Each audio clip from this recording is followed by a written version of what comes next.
Hey there fellow YouTubers, this is Anthony with Home Guitar Mods, and this week I want to talk to you about using the Pod HD500 into an amp that doesn't have an effects loop. Let's get started.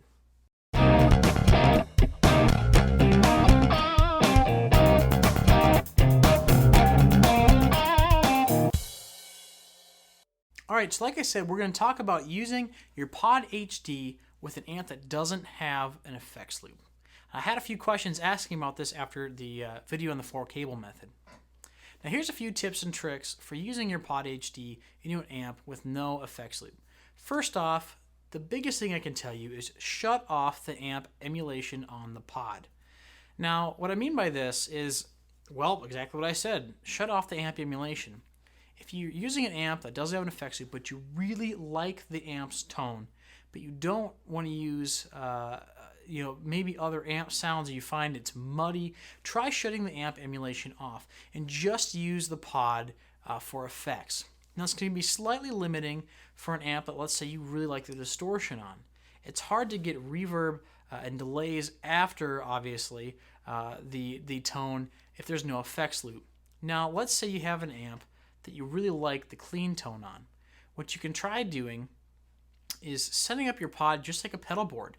Try using a distortion pedal and then a delay and then a reverb afterwards, or a tremolo effect. If you know you're going to use the amp clean all the time, you can definitely try these things.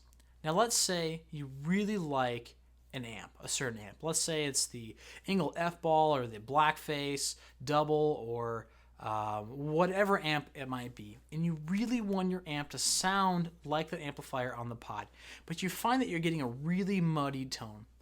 Then what I would tell you is try shutting off the cabinet emulation on the Pod. Now what you'll do to do this is when you check out your amps, your list of amps, the first set of amps you're going to have all come with cabs. It's going to say Blackface Double, or it'll say the Flip Top, or whatever. If you scroll past that, you'll notice all the amps will be on there again, but they'll say pre afterwards. What this means is it's just going to be the preamp section of that amplifier. There'll be no power amp section, and there'll be no cab emulation. This is really great if you have an amp that you can get a somewhat transparent tone out of on the clean setting. Now what you want to do is set up your amp as clean as possible, and then try flipping through the different preamp sections of amplifiers provided to you on the Pod HD. So let's say you've got a small Marshall stack of some kind, or one of the little MG15s, and you want to make it sound like a tread plate or the F-Ball. Select the tread plate or F-Ball preamp and set that at either the very end or wherever it fits within your liking right before your amp. This should be able to turn your Marshall somewhat into either the tread plate or the F-Ball or the Blackface Double. Obviously, you're still going to have the preamp of your amplifier affecting the overall tone, but you can still try to use the Pod's preamp tones of amplifiers to transform your amp as best as possible. Now, some preamps might work really well, some might not. It's all dependent upon the amp you're using, and this is all dependent upon getting as clean and as transparent of a sound out of your amp as you can.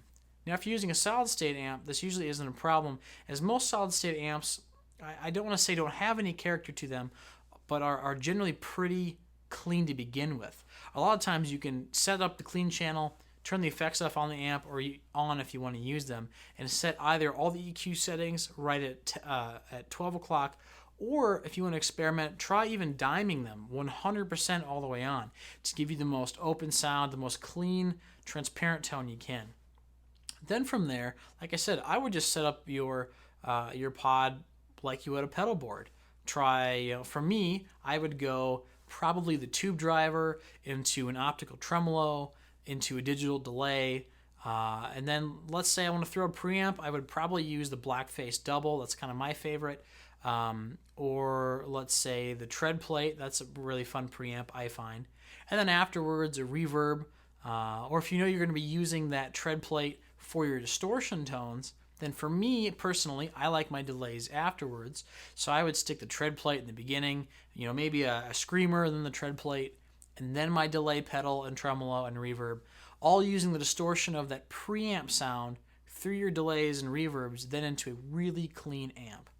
This will allow you to use like I said, any basic, small, or even large single channel or 2-channel amp that doesn't have an effects loop, but then using the pod to its fullest extent. Now let's say you really like the distortion tone of your amp. Say you really like the clean tone of your amp. You like your amp, but you want to use the effects on the Pod HD. Unfortunately, I would say to use the effects to the fullest, you're going to need an effects loop. But it's only to say if you like your delays and reverbs to be after your distortions. If you don't mind your delays and reverbs being in front, go right ahead. Set up your pod exactly like you would want it with the delay. Run that into your amp. Run that into the delay section or the distortion section. What I think is really nice is, let's say you know you like your distortion pedals, you like your distortion on your amp. Then you can even just use the pod for distortion pedals. You don't have to use it for reverbs and delays. You could just throw a couple screamers on there or throw even another amp. Sometimes the distortions in the preamp section can give you really nice tone. It's really going to be up to you to experiment with the wide variety of tones that are on the pod.